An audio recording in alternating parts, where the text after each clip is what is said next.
Today I picked out 5 legendaries that you should be playing right now.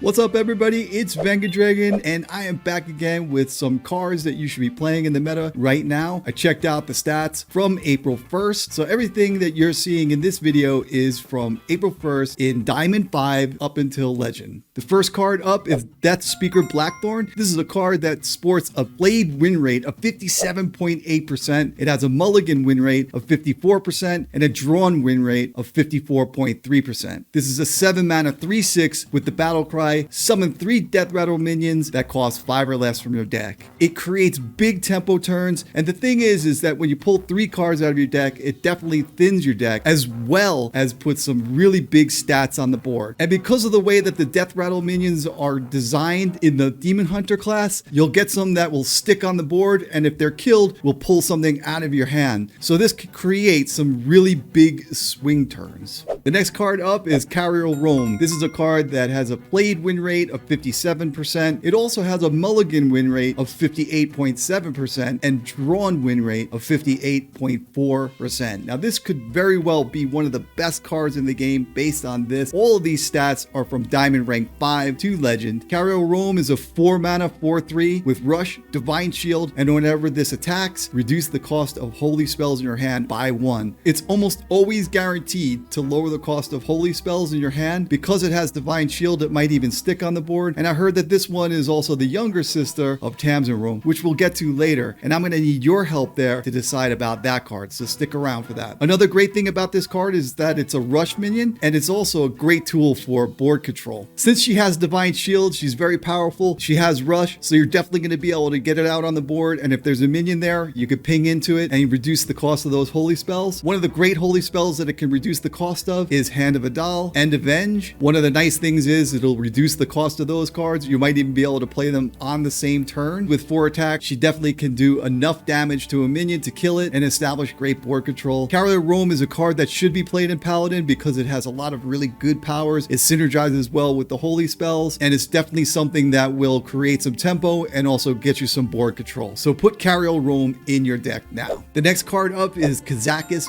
Golem Shaper. This has a played win rate of 53.7%, a mulligan win rate of 53.7%, and a drawn win rate of 53.7%. One of the main concerns with this card is that you can't run any other 4 mana cards. So it's a 4 mana 3/3 with the battle cry. If your deck has no 4 cost cards, build a custom golem. The golems are really good. You could build a 5 mana golem or a 1 mana golem or a big 10 mana golem. And I've covered those golems before on the channel, so you can check that video out where I talk about the must-craft legendaries. This card is really good. It has a great win rate. I really like this card a lot. It was one that I just underrated badly when it first started out. So I'm just happy to say that Kazakus Golem Shaper is a card that has a very high win rate. It could be used for tempo, it could be used for draw, and it also could buff up your minions. It has lifesteal capabilities. The golems are really good. This is one of the best legendaries that's in standard right now, and we're all still play testing Kazakus to see what it can do. Decks are still coming out. It can fit into some decks because there aren't great 4 mana cost cards in those decks, and with the power effect, it's just so good that you don't even have to run the 4 mana cards in it. I really like what Kazakus does for the game because it creates interesting builds, and it's always fun to have Kazakus come out with that great battle cry and shape up those big golems. The next card up is Mankrik. This is a card that when played has a win rate of 53%, a mulligan win rate of 54.3%, and a drawn win rate of 52.3%. Mankrik is a 3 mana 3/4 with the battle cry, help Mankrik find his wife. I didn't quite understand what that meant when I first played the card, but now I can see that it pulls out Olgra. Olgra is a 3/10 that immediately attacks the face of your opponent. I'm kind of surprised that this card has such a high win rate. I didn't really think it was that great a card. It has a good win rate, and when Olgra makes her presence on the board, she's at 3/10, so she's pretty difficult to deal with. I think the reason why this card has such a high win rate is because it's included in a lot of hunter decks, and it's almost always playable on turn 3. It's pretty much playable on any turn, really. honestly. I think the reason why it has such a high win rate is because it's run in so many face hunter decks. You get to play it on turn 3, 4, or 5, or whatever it may be, and then pull it out later with one of the other legendaries that we talk about in this video. Okay, now this is the part where I need you guys to help me out. And the first one up is Barak Kodobane. This is a card that has a 55.1% win rate when played, a mulligan win rate of just 23.4%, and a drawn win rate of 56.2%. This card is a hunter card. It is a 5 mana 3/5, and the battle cry is draw a 1, 2, and 3 cost spell. And the interesting thing is this card will pull out Olgra from your deck. So a lot of players use it in their deck to create some kind of aggressive tempo. It also gets damage right to the face. The combo with Mankrik or Olgra is really good. It also gets a 1 and a 2 cost spell, so it could pull something like Tracking, and a 2 mana card such as Quick Shot that you could do some damage right to the face. So it's a closing card, and I think that's the reason why it has such a high win rate. Even though it's a 5 mana card, it's pretty fair. I didn't realize how good this card would be in Hunter. This card really can just change the tempo of the game and just pretty much make you win if you play it at the right time. And with a 55.1% win rate when played, that's pretty good. Now it's time to talk about Tamsin Roame. This is the competitor versus Barak Kodobane. I want you guys to decide which one is the better card. Tamsin Roame comes in with a played win rate of 54.4%, a mulligan win rate of 46.4%, and a drawn win rate of 52.8%. This card is a 3 mana 1/3 with the effect that whenever you cast a shadow spell that costs 1 or more, add a copy to your hand that costs 0. Firstly, I love the artwork on this card. She is the elder sister of Cariel Roame. I mean, none of that matters really. I think the reason why it has a lower win rate than Barak Kodobane is because this is really more of a defensive card that will get you out of jams. It's not necessarily as aggressive as Barak Kodobane is, and a lot of times I'll just use it to ping some minions, get some health, clear some boards, set up some turns by getting some 0 mana cards in my hand. One of the big differences between the two cards is also that she is not a card that your opponent likes to see sticking around on the board. Anytime that you just put her down and play a couple of cards with her, your opponent just pretty much tries to kill it the very next turn. So it has that effect. So it's more of a defensive card, and I really like this card in the Warlock deck. It's just absolutely fantastic for making sure that you don't lose the game. But the win rate lower is really because a lot of times you will play this card and end up losing because you're really trying to get yourself out of jams and look for outs. The main difference between Barak Kodobane and Tamsin Roame is that Tamsin Roame is a defensive card and Barak Kodobane is pretty much an aggressive card. And now it's time for you guys to decide which card is better, Tamsin Roame or Barak Kodobane. Put your comments below and let me know which card you think is better. Make sure that you like this video and subscribe to this channel if you like the content that I'm doing right now. And that concludes this video for today, so I'll see you next time.